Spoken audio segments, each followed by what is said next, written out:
لله الكريم المنان على ما هدانا إلى الإسلام وأرشدنا للإيمان، وأنزل هذا القرآن الكريم بالبرهان وأرسل لنا أفضل الرسل بأفصح اللسان، فله الحمد والشكر على هذه النعم العظيمة والآلاء الجسيمة، والصلاة والسلام على خير خلق الله وخاتم رسل الله الذي قال ما اجتمع قوم في بيت من بيوت الله يتلون كتاب الله ويتدارسونه فيما بينهم إلا نزلت عليهم السكينة وغشيتهم الرحمة وحفتهم الملائكة وذكرهم الله في من عنده وعلى آله وصحبه ومن اهتدى بهذه. وبعد، فقد وقفنا في درس أمس عند قوله جل وعلا من سورة المائدة: وإذا جاءوكم قالوا آمنا وقد دخلوا بالكفر وهم قد خرجوا به. الآية، فلنبدأ من هنا. أعوذ بالله من الشيطان الرجيم. وإذا جاءوكم قالوا آمنا وقد دخلوا بالكفر وهم قد خرجوا به والله أعلم بما كانوا يكتمون. وترى كثيرا منهم يسارعون في الإثم والعدوان وأكلهم السحت لبئس ما كانوا يعملون. لولا ينهاهم الربانيون والأحبار عن قولهم الإثم وأكلهم السحت لبئس ما كانوا يصنعون. وقالت اليهود يد الله مغلولة غلت أيديهم ولعنوا بما قالوا بل يداه مبسوطتان ينفق كيف يشاء وليزيدن كثيرا منهم ما أنزل إليك من ربك طغيانا وكفرا وألقينا بينهم العداوة والبغضاء إلى يوم القيامة كلما أوقدوا نارا للحرب أطفأها الله ويسعون في الأرض فسادا والله لا يحب المفسدين. ولو أن أهل الكتاب آمنوا واتقوا لكفرنا عنهم سيئاتهم ولأدخلناهم جنات النعيم. ولو أنهم أقاموا التوراة والإنجيل وما أنزل إليهم من ربهم لأكلوا من فوقهم ومن تحت أرجلهم منهم أمة مقتصدة وكثير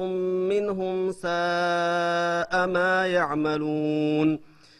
يا أيها الرسول بلغ ما أنزل إليك من ربك وإن لم تفعل فما بلغت رسالته والله يعصمك من الناس إن الله لا يهدي القوم الكافرين. قل يا أهل الكتاب لستم على شيء حتى تقيموا التوراة والإنجيل وما أنزل إليكم من ربكم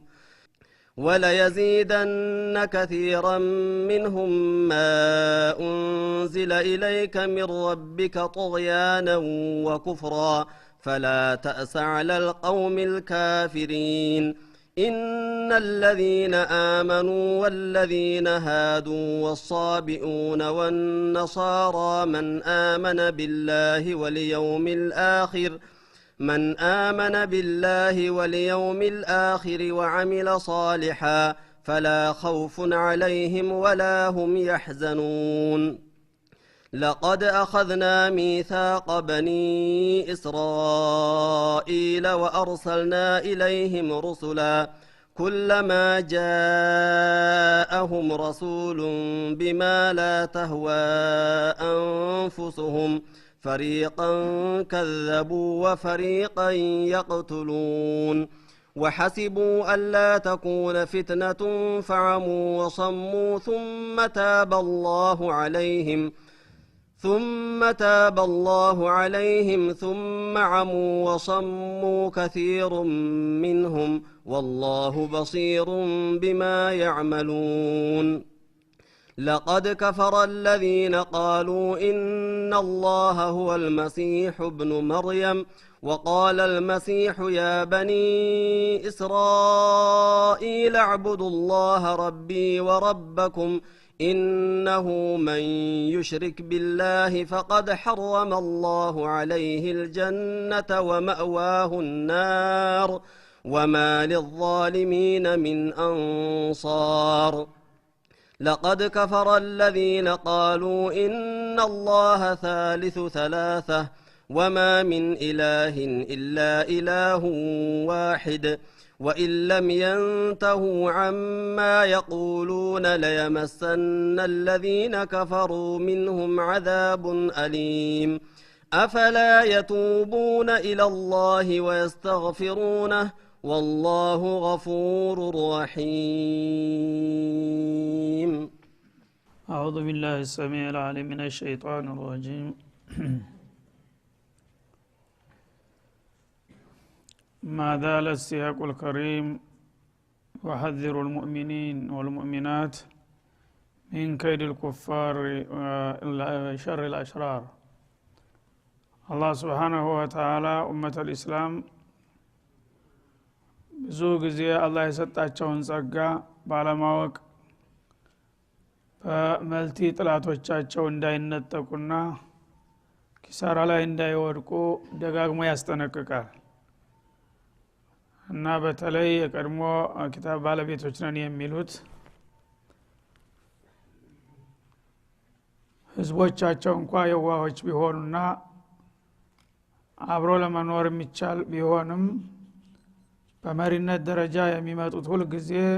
ያው ለእስላም ጉድጓድ መቆፈራቸውን አላቋረጡም እስካሁን ድረስ። ስለዚህ እነዚህ ሰዎች በማንኛውም መልኩ ለእናንተ እንደማይበጇቸው አውቃችሁ በጥንቃቄ ልትያዟቸው ይገባል። እርግጥ ሰላም ማይናፍቅ የለም፣ ሁሉም ሰው በዚህ ምድር ላይ በሰላም መኖር ይፈልጋል። ግን በመመኘት ብቻ የሚሳካ ነገር ስለሌለ ሰላም ከበረው ራሱ በጋራ እንጂ በተናጠል አንዱ ሰላም እያለ ቢዘምር ሌላው ተንኮለኛ ከሆነ ሰላም ሊመጣ አይችልም። ስለዚህ አንዳንድ ጊዜ በሚገባው ቋንቋ መናገርም ያስፈልጋል ለማለት ነው። ሁሉ ጊዜ ሰላም እያልክ እንትን ታልክ እሱ ምን ጊዜም ያው መወገር ነው የሚል ግንዛቤ ነው የሚወስደው። ስለዚህ ተው አይበጀንም ለሁላችንም በሰላም እንኖር ብሎ መናገር ጥሩ ነው። እምቢ ካለ ደግሞ ሌላ ቋንቋ መናገርም ያስፈልጋል ማለት ነው። ቢያንስ እንዲያወቅበት ማሳወቅ ማስገንዘብም አለብህ። ለዚህ ነው አላህ ደጋግሞ ስለ አህለል ኪታቦች ሸርና ተንኮል የሚነግረን ማለት ነው። እና ባለፈው አያት ያው እንግዲህ አህለል ኪታቦች በተለያየ መልኩ ይሁዶችም ነሳራዎችም በቅብብል በእስላሞች ላይ የሚደልቱትንና የሚያሰሩትን ሁኔታ ሁሉ በሙሉ በተለያየ መልኩ እየገለጸ መጥቷል። አላህ ደግሞ ሱብሃነሁ ወተዓላ ሙእሚኖች የኔ ወዳጆች እንደመሆናቸው ምናልባት ወደ እነሱ መስመር ካልሄዱ በስተቀር እናንተን መጠበቅ ስላለብኝ የጥላቶቻችሁን ተንኮል አጋልጣለሁ፣ ያኔ በሰጠኋችሁ መመሪያ ከተጠቀማችሁ ብዙም አያጠቋችሁ እያለ ነው ያለው። ሙስሊሙ ግን እንደምታውቁትና እንደምታውቁት ነው በአሁኑ ጊዜ ምን ያህል ከጌታ ጋር ወግኗል ወይስ ከጥላት ጋር ቆሟል። ይሄ ከሆነ ችግር ነው፣ አሁንም ይቀጥልበታል ማለት ነው። ይሄ ማስጠንቀቁን ጉዳይ ወይዛ ጃኡኩም ቃሉ እነዚህ የቀድሞ መጽሐፍ ባለቤት ተብየዎች ወደ እናንተ በሚመጡ ጊዜ ሊሰብኳችሁና ሊያዘናጓችሁ እንደዚህ ይላሉ፣ አመና እኛም እኮ አምነናል፣ የቋንቋና የእንትን ልዩነት ካልሆነ በስተቀር ሁላችንም በፈጣሪ እናምናለን ይልሃል ማለት ነው። አንተን ለማዘናጋት እና የሃይማኖት የቃሉና እንትኑ ካልሆነ በስተቀር ሁላችንም ለአንድ ፈጣሪ ያደረነን እኛም አማኝ እናንተ ማማኝ ምን ችግር አለው ይሉሃል ማለት ነው። ሙስሊሞች ግን ብዙ ጊዜ ዋህነት ስለሚያጠቃቸው ይሄ ቃል ብቻ ራሱ ያንበረክካቸዋል ማለት ነው። እውነት ልክ እንደተናገሩት አማኞችና ታማኞች አድርገው ይወስዷቸዋል። وقد دخلوا بالكفر وهم قد خرجوا به ይላል እነሱ ግን ይሄንን መግለጫ ወደ እናንተ ለማድረስ ሲገቡ ኩፍርን ተሸክመው ነው የገቡት ሲወጡም እንዳሉ ያንን ኩፍሩን አንግበው ነው የወጡት ይያው ግን በቃል እኛም እኮ ማይነን ብለው ይነግሯቸዋልና ይሰብኳቸዋል አንድ ሰው ሲገባ ያው ኩፍር ይዞ ገብቶ እንደገና አንተ ጋራ ሲወያይ ሐሳቡን ቀይሮ ቢወጣ ኑሮ አምኛለሁኝ የሚለው ተአማኝነት ባገኘ ነበር ግን እነሱ ከአቋማቸው ፍንክቻ ይሉም የፈለገውን ያህል እናንተ ለመግባባትና ምናልባትም ምስጢር ለመውሰድ ካልሆነ በስተቀር ወደ እናንተ ከልባቸው መተው ወይም ኩፍራቸውን ጥለው እንደ በቃል እንደሚናገሩት አማኝ ይሆናሉ ብላችሁ ብዙ አትጠብቁ እና ሲገቡ ወደ እናንተ አመና ይያሉ ይገባሉ የእምነት መፈክር ያሰሙ ማለት ነው ሲወጡም ከዛች ካሉባት ፍንክቻ አላሉም በዛው በኩፍራቸው ይያሉ ነው የሚወጡት والله اعلم بما كانوا يكتمون አላህ በልባቸው የሚደብቁትና የሚያጭቁትን ደባ ያውቃልና ለዚህ ነው ይሄንን የሚጠቁማችሁ ኢላላ አላህ Subhanahu Wa Ta'ala እና ብዙ ጊዜ እኛ በቃል እንታለላለን እነሱ ግን የዋህነታችንን ስለሚያውቁ ብዙ ጊዜ በመልካም ቃል ብቻ በመደለልና በማታለል የኛን ውስጣችንን ምስጥራችንን እየበረበሩ እንደፈለጉ የሚነዱ ለዚህ ነው ማለት ነው ይሄንን ወቁ መልካም ቃል የተናገረ ሁሉ ጥሩ ሰው ይሆናል ባቸው አትውሰዱ ቃልን ከተግባር አመሳክሩ ያነ እውነት አምኖ ከሆነ የአማኝ ባህሪ ይታይበታል አለበለዛ በቃሉ እኔም እንዳንተ አማኝ ነኝ እኔም እንዳንተ ሃይማኖት ሰው ነኝ ብሎ ስለሰበከ ብቻ ልብህም መክፈት የለብህም ነው የሚለው አላህ Subhanahu Wa Ta'ala እና ጥንቃቄ የተሞላበት አካሄድ መሄድ ያስፈልጋል እና ሙእሚን غير ነው በመሰረቱ እንደራሱ ሁሉንም ደግ አርጎ ያያዋል ከጥላት አቋያ ሲሆን ግን ይሄ አቋም አያዋጣም ማለት ነው ሌላም ነገር ሊኖር ይችላል የሚል ግምት እና ጥንቃቄ ማድረግ እንጂ መልካም ቃል የሰነዘረ ሰው ሁሉ ጥሩ ሰው ነው ቅዱስ ነው ብለህ የምትወስድ ከሆነ በቀላሉ ትበላለህ ማለት ነው እና والله اعلم بما يكتمون የቃሉ መደምደሚያ እነሱ የፈለገውን ቃል ይናገሩ እናንተን ለመሸንገል ይሞክሩ እኔ ግን በልባቸው ያመቁትን ተንኮልና ሴራ አውቃለሁኝና ያን ነገር ስለማውቅ ነው በዚህ መልክ ማስተዋወቃችሁና መጠቁማችሁ በማለት ወዳጆቹ በጥንቃቄ እንዲያደርጉ አሁንም ማስጠንቀቂያ ጨምሮ ሰጠማን ነው ወተራ كثيرا منهم እነዚህ ሰዎች በቃላቸው አምነናል ይያሉ ቢዘምሩም በተግባራቸው ግን ተንኮልና መሰሪ ያዘሉ ለመሆናቸው ከብዙዎቹ ታያለህ ይሳሪዑነ ፊል ኢትም በወንጀል ስራ ላይ ሲጣደፉ በተግባር ያለ እንቅስቃሴያቸውን ስታይ የወንጀል ስራ ላይ ነው ሲሯሯጡ የምታያቸው በቃላቸው አማይነን ይያሉ ማለት ነው ወልዑድዋን እንደገና ደግሞ በእናንተም ሆነ በሌሎች ደካሞች ላይ ጥቃት ሲፈጽሙ ለጥቃት ሲሯሯጡ ታያቸዋለህ ኢትም ማለት በእነሱና በጌታ መካከል ያለ ወንጀል ይፈጽማሉ ማለት ነው እና ምንም ነገር ይሄ ወንጀል ነው አላህ ይጠላዋል የሚል ነገር ገደብ የላቸውም እንደገና ደግሞ በሌሎቹ ላይ ጥቃት ለመፈጸምም አቅሙ ከፈቀደላቸው ወደ ኋላ ይሉም በእናንተም ላይ ሆነ በሌሎቹ ላይ ግፍና በደል ሲፈጽሙ ታያቸዋላችሁ ይሄ ማስረጃ ነው ማለት ነው ወአክሊሂም ወሱህት እንደገና ደግሞ حرام በመብላትም ላይ ሲሯሯጡ ታያላችሁ እርም ነሪባን ነርሽዋን የመሳሰሉ ነገሮች ህገወጥ ከስቦች ላይ ሲረባረቡ ታያቸዋላችሁ ማለት ነው ለቢሰ ማ ካኑ ያዕመሉን እና እነዚህ ሰዎች የሚሰሩት ነገር ምንኛ የከፋ ጸያፍ ነው እናንተ የሚያወሩትን እንጂ የሚሰሩትን አትከታተሉም እኔ ደግሞ ከሚያወሩት በፊት የሚሰሩትን በልባቸው የሚያቅዱትንም ጭምር ስለማቅ እነሱ የሚሰሩት ነገር ምንኛ የከፋ መሰላችሁ ኢላላ አላህ Subhanahu Wa Ta'ala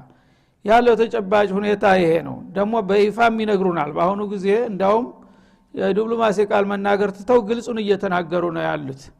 ና ፖለቲካ ጥቅም ነው የሚልህ ጥቅም ካለ ጥላት የለም ከማንኛውም ጋራ ጥቅም እስካለ ድረስ መኖር መስራት ይቻላል ጥቅም ካላገኘሁብህ ግን የእናቴም ልጅ ብትሆን አልፈልግህም እየተባለ ነው በአሁኑ ጊዜ ማለት ነው ስለዚህ ዓለም አቀፍ መርህ የሆነው አሁን አስያሰቱ መስላህ ነው የሚልህ ሲያሰ መስላህ ሰይጣንም ጋር ቢሆን ጅንም ጋር ቢሆን ችግር የለውም አንድ ጥቅም አለው ከተባለ ከሱ ጋራ መጣመር ይቻላል ማለት ነው ግን እሱ የሚፈልገው የግል አላማውና ያ ደባውን ማያራምድለት ከሆነ የፈለገው ጓደኛ አብሮ አደግ ቢሆን ዘወር ብሎ ሊያየው እንደማይችል ነው ማለት ነው እንዳውም እንዲጠፋ ነው የሚጥረው ስለዚህ አላህ Subhanahu Wa Ta'ala እኛ ፈዛዛና ደንጋዛ ከሆን የሰጠንን ሪሳላ እንዳናስበላ ይሄን ንቁ እወቁ ግዚያው ጋራ አብራችሁ ተራመዱ እነሱ በተንኮል እየመጠቁ ነው ያሉት እናንተ ግን በጣም ወደ ኋላ ቀራችሁ ወደ ኋላ መቅረታችሁ የምታውቁት በስልጣኔና በኑሮ ደረጃ ነው በሌላም በኩል ራስ በተንኮልም በልጠው ቀድመዋችሁ ሄደዋልና ያን ነገር ለመከታተል ይልቁንስ የሚበጃችሁ መንቃቱ ነው ስትነቁ በሁሉም ነገር ልትቋቋሟቸው ትችላላችሁ አለበለዛ እነሱን አምናችሁ ወይም ማዝነው ተተረህመቲ እንኖራለን ብትሉ ይሄ የሚሆን ነገር አይደለም ለማለት ነው ለውላ ينهاهم الربانيون እና እነዚህን መልቴዎችና ሴረኞች እነሱስ መቼም አንድ ጊዜ የግዚያዊ ጥቅም ተገዢዎች ናቸው ግን ከነሱ መካከል የሃይማኖት ሰዎች ነን የሚሉ ሰዎች ወልአህባሩ ሊቃውንት ነን የሚሉ ሰዎች ለምን ተዝደባና ተንኮላቸው አይከለክሏቸውም ይላል አንቀውሊሂም الإثم ወንጀል ከመናገርና ወአክሊሂም الصحተ እርም ከመብላት ለምን አይከለክሏቸውምና አይገስጧቸውም መሪተብየዎቹም ከነሱ የባሱ እንጂ የተሻሉ አይደለም ማለት ነው መጀመሪያ እንግዲህ በጥቃትና በተንኮል ላይ ይሯሯጣሉ የተባሉት በፖለቲካው ዓለም ያሉትን ነው መቀጣ የሚያሳየን ማለት ነው ግን አረባንዩን ወልአህባር ማለት ደግሞ የሃይማኖት አባት ተብየዎቹ እንግዲህ ከሳውስቱ ባባሳቱ ከነሱ ጋራ እጅና ጓንት ሆነው ነው የሚጓዙት ለይስሙላ ዝም ብሎ ጌታ እንትምሏቸዋል ይላሉ አንዳንድ ቃል ሊወረውሩም ሁለታቸው ምንም ልዩነት የላቸውም እውነት እንደሚሉት የሃይማኖት አባት ከሆኑ ረባንዩን ማለት በጌታ ፍቃድ እንመራለን ለጌታ አድረናል እንደሚሉ ከሆነ አህባር ሊቃውንትነን በሃይማኖት ብዙ የተመራምረናል የሚሉ የሆኑ ሰዎች አንቀውሊሂም الاسم እነዚህን ግዚያዊ ጥቅም አሳዳጅ የሆኑትን የፖለቲከኞቻቸውን እና ጉልበተኞቻቸውን ለምን አይገስጧቸውም በሰው ልጆች ላይ ግፍ አትፈጽሙ አትበድሉ ታጠፋላተ ጠፍተን እንጠፋለን ይያሉ ለምን አይገስጡና አይመክሯቸውም ይላል ወአክሊሂም ወሱህተ ደግሞ ሐላል ያልሆነ ነገር አትብሉ በአለም ዙሪያ ሪባን በሙሉ በበላይ የሚያግበሰበሱት እነሱ ናቸው እነሱም አብረው ይበላሉ ግን አረ ይሄ ነገር እኮ በመጽሐፍ ቅዱስ አይፈቀድም ለምንድነው ጌታ ያልፈቀደና ያልወደደውን ነገር የምትበሉት ብለው ለምን አይገስጡም እውነት የሃይማኖት መሪዎች ከሆኑ ይላል ለቢእሰ ማ ካኑ يصنعون እነዚህም የሃይማኖት መሪ ወይም አባት ተብየዎች የሚሰሩት ስራ በጣም የከፋ ነው እኮ እነሱም ቢሆን በልብስና በቃላት ካልሆነ በስተቀር ከነዛኞቹ የተሻሉ አይደሉም ይላል ማለት ነው ሁሉንም እንግዲህ በጅምላም በተናጠልም ማንነታቸውን እየገለጠና እያጋለጠ ነው ማለት ነው ስለዚህ ማንም ከማን አይሻሉም በተለይ ከሙስሊሙ አቋያ ሙስሊሙን ለማጥቃትና ለማጥፋት ሁሉ ጊዜ ተባባሪዎች ናቸው እንጂ ይሄን ነገር ጌታ አይወደውም ሃይማኖት በፍቃድ ነው የፈለገውን ሰው የፈለገው ማመን ይችላል ብለው እንግዳ የእናንተን እምነት ስላልተቀበልና ስላልተከተለ ብቻ በሌሎች ላይ ግፍና በደል መፈጸም አይገባችሁም ብለው ለምን አይከለክሏቸውምና አይመክሯቸውም እውነት የሃይማኖት ሰዎች ከሆኑ ግን ከነሱም ሌላ የተሻለ ነገር አይጠበቅምና ለቢእሰ ማ ካኑ يصنعون እነዚህ ሃይማኖት መሪዎች ነን የሚሉትም ቢሆኑ ከዛኛው ለስጋው ከሚኖረው ደበኛ የተሻሉ አይደሉም የሚሰሩት በጣም የከፋ ነው ሲል ይወቅሳቸዋል ማለት ነው ከዛም በመቀጠል ወቃለት اليهود በተለይ ይሁድ የሚባሉት ክፍሎች ያሉት ነገር ከጌታ አቋያ ለመስማት የሚሰቀጥጥ ነው እንግዲህ ሌላው ሁሉ ወንጀልና ግፍ አልበቃ ብሎ ረብል ዓለሚን አፋቸውን ሞልተው ለመዝለፍና ለመስደብ የሞከሩ ናቸው እነሱ ማለት ነው ብልግናቸው ዳርቻ አጥቷል ወቃለት اليهود ይሁዶች አሉ የዱላህ የአላህ እጅ መግሉላ የታሰረች ናት አሉ ማለት እንግዲህ የአሽሙራው አነጋገር ነው የአላህ እጅ የታሰረ ነው ማለት አላህ ስስታም ነው ለኛ ምንም ነገር ሊያደርግልን አይፈልግም ለማለት ልክ እጁ ተጠፍሮ የታሰረ ሰው መንቀሳቀስ መዘርጋት እንደማይችል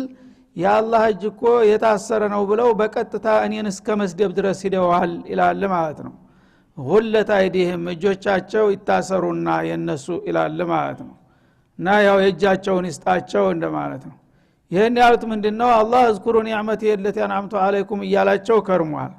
እና በብዙ መቶ የሚቆጠሩ ነብያቶች ሲልክ ኩቱቦችን ሲያወርድ በዱንያ በዲን በስልጣን ሲያንበሸብሻቸው ኑሯል ለብዙ ዘመናት ያ ሁሉ ሲያረቅ ቆይቶ የመጨረሻ እድሏን ለሙሐመድ ስለሰጠ ብቻ ነው ይሄን ስድብ ያገኘው ማለት ነው እና የአላህ እጅ ለኛ መልካም ጸጋ ለመስጠት አይዘረጋም የታሰረ ነው እኛን የጥንት ወዳጆቹና የወዳጆቹን ልጆች ትቶ እንደገና ወደ ዘላኖች እንዴት ይሄደ ብለው በማኩረፍ አላህን በቀጥታ እስከ መስደብ ሄዱ ማለት ነው እና ለምን የመጨረሻውን ሪሳላና ንቡዋ ለኛ እንደጀመረ አልጨረሰም ይሄንን ለማድረግ የከለከለው ስስታምነቱ ነው እጁ ታስሯልና በስስተ ተፍንጎ ብለው ይሰድቡኛል ይላል ማለት ነው ወሉዒኑ ቢማ ቃሉ እነሱ ራሳቸው በሰሩት ስራ ለዚህ እርግመት ተጋለጡ እንግዲህ እነሱ አላህን መስደብና መዝለፍ ሲጀምሩ በዚህ ሳቢያ አላህም ተቆጣና ጉለት አይዲህም የነሱ እጆች ታሰሩላቸው እርግመት ይውረድባቸው ብሎ አጠፋ ምላሹን ሰጣቸው ማለት ነው ይሄን ነገር ባይናገሩ ነው ባልተረገሙ ነበር በል የዳሁ መብሱጦታን እነሱ የአላህ እጆች ታሰሩ ናቸው ይበሉ እንጂ ይልቁንስ አላወቁም አልገባቸውም እንጂ የአላህ እጅ የተዘረጋ ነው ሁሉ ጊዜም አንዴ የታጠፈበት ጊዜ የለም ስጦታውን በፍጥረታት ላይ በማዝነብ ላይ የተዘረጋ እጅ ነው ያለኝ እንጂ እጅ ታጥፎ ማያቅም ይላል ማለት ነው ይንፊቁ ከይፈ የሻ ግን እነሱ ለዚህ ቁጣና ስድብ የጋበዛቸው የለመዱትን ነገር በወንጀልና በጀሪማ ላይ እያሉ ሳልቀጥል በመቅረቴ ተቀይመው ነው እንጂ እኔ እጅ ጨባጣ እንዳልሆነ እነሱም ራሳቸው ያቃሉ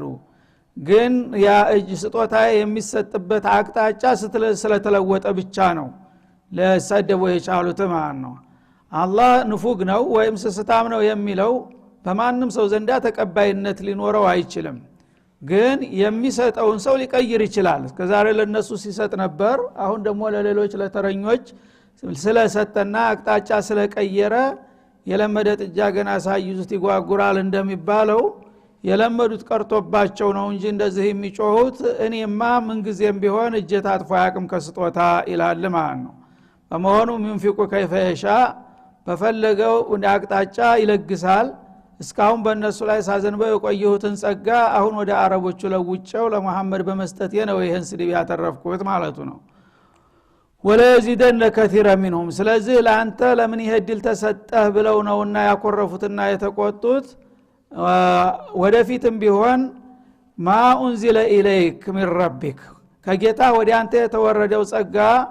እነዚህን ሰዎች በእርግጥ ይጨምርባቸዋል ጡግያነን ደንበር ማለፍንና ወኩፍራን ክህደትን ይጨምርባቸዋል እንግዲህ የምቀኝነት ስሜት ስለሆነ የያዛቸው ላንተ መልካም እድል በቸርኩ ቁጥር የነሱ ደግሞ መናደድና ክህደት እያደገ ነው የሚሄደው ይላል ማለት ነው እና በየቀኑ በየለቱ አያት በወረደ ቁጥር ሱራ በወረደ ቁጥር እንዲህ አይነት ሱራ ወረደ ሲባል በዛ በመጣው ሱራ ሁሉ እለት በእለት ደቂቃ በደቂቃ ይክዳሉ ማለት ነው እና ላንተ ጸጋህን በጨመርክ ቁጥር እነሱ ደግሞ በንዴት ኩፍሩን እየቀጠሉበት እንግዲህ በብዙ ሺህ የሚቆጠር አያት ነው ለነብዩ የወረደው 6260 አያት አካባቢ ነው ቁርአን ውስጥ ያለው ያ ሁሉ በወረደ ቁጥር አንድ ዋሂዳቲል ዋሂድ ኩፍር እየጨመረ ነው የነሱ ማለት ነው እቺንም አያት ካደ እቺንም ከበየቀኑ ክህደቱ እየተከመረ ነው የሚሄደው ጦግያኑም እንደዛው ድንበር ማለፉና አላህን መዝለፉ ማለት ነው ወአልቀይና በይነሁም العداوه በዚህ ሳቢያ ታዲያ እኛ ደግሞ በመካከላቸው ቅራኔን ጣልንባቸው ጥላቸው ወልበግዳ ጥላቻንም እንደዛው እስበርሳቸውም እንዳይጣጣሙና እንዳይግባቡ አደረግናቸው ኢላ የውም القيامه እስተለተ ተንሳኤ ድረስ ይላል ማለት ነው እነሱ እኛ ከዳር ሆነን ስናያቸው አንድ አቋም ያላቸው ይመስላሉ የሚግባቡ የሚቀራረቡ ይመስላሉ ግን ለማስመሰል ያህል እንጂ እነሱስ በርሳቸው አይንና ናጫ ናቸው በመካከላቸው የከረረ ቅራኔና ጥላቻ እንዲጸናወታቸው አድርጌያለሁ እስከ የውም القيامه ይላል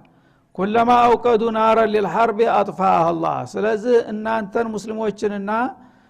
ዲናችሁን ለማውደም የጦርነት እሳት በለኮሱ ቁጥር አላህ ደግሞ ያጠፋባቸዋል እንደነሱ ሙከራ ቢሆን ኑሮ እስካሁን እስላምና ሙስሊም የሚባል ከቶንም በመድር ሊኖር ባልቻለ ነበር ግን የፈለገው እንደባቆፍረው በቃ በዚህ መልክ ሙስሊሞቹን ለአንዴና ለመጨረሻ እናጠፋለን ብለው እሳት ሲለኩሱ እኔ ደግሞ ያን ነገር በቀላሉ እንዲከሽፍባቸው እያደረኩኝ እንጂ እንደነሱ ሙከራ ቢሆን ኑሮ እስካሁን አልነበራችሁም ይላል አላህ Subhanahu Wa Ta'ala ወይስአውነ ፊል አርዲ ፈሳዳ በመሬት ላይ በጥፋት ተልቆ ይሮጣሉ ሁሉ ጊዜ ዓለምን የሚቃኙትና የሚናጥጡት በእናንተ ላይ በመዶለትና በማሴር ላይ ነው እናንተ አልገባችሁም እንጂ والله لا يحب المفسدين አላህ ደግሞ አጥፊዎችን አይወድምና እነዚህን ሴረኞችና ደበኞች ዝም ብሎ ማየት ስለሌለበት ነው ሚስጥራቸውን እያወጣ ለእናንተ የሚነግራችሁና የሚያስጠነቅቃችሁ በማለት እስከ መጨረሻው ድረስ የነሱ እንግዲህ አመለካከትና አቋም ምን እንደሆነ ይገልጽልናል ማለት ነው እነዚህን አይነት ሰዎች ነው እንግዲህ ምንጊዜም ይስተካከላሉ ወይም ለኛ ይበጃሉ ብለን እስካሁን ድረስ ጅራታቸውን የምንከተለው ያለ ነው አላህ ግን Subhanahu Wa Ta'ala እወቁ መጀመሪያ እርምጃ አንድ ሰው ጥላትና ወዳጁን መለየት ነው ከዛ በኋላ ገሌ ጥላቴ ነው ታልክ ተጥላትህ የምትጠብቀው ኸይር አይኖርም ማለት ነው ራስክን መጠበቅ ትችላለህ ሁሉ ጊዜ ግን ራስክን የጥላትህን እንደ ወዳጅ አርገህ ብታይ ራስን ማታለል ብቻ ነው የሚሆነው ማለት ነው እሱም የበለጠ እንደ ጅል እየቆጠረህ የበለጠ እየረገጠህ ነው የሚመጣው ማለት ነው ወለው አና አህለል ኪታቢ አመኑ ይላል እንግዲህ ይሄንን የተንኮልና የደባ አካሃርተው እነዚህ የቀድሞ መጽሐፍ ባለቤት ነን የሚሉ ሰዎች ቢያምኑማ ኑሮ ተልባቸው በቃል እንደሚሉት ይላል ያው በስማቸው እኛም ሃይማኖት ነን ይላሉ እንዳሉት አይደለም እንጂ ቢሆንና ቢያምኑማ ኑሮ ወተቀው ጌታቸውን ቢፈሩ ኑሮ ለከፈርና አንሁም ሰይአቲሂም እስከዛሬ ያጠፉትን ወንጀላቸውን ሁሉ እንሰርዝላቸው ነበር አላህ Subhanahu Wa Ta'ala ይሄን ሁሉ ደባ እንደሚሰሩ ያወቀ አርሐሙር ረሂም ነውና አሁንም ይጋብዛቸዋል ወደ ተውባ ማለት ነው እና እነሱ የፈለጉትን ሁሉ ሰርተው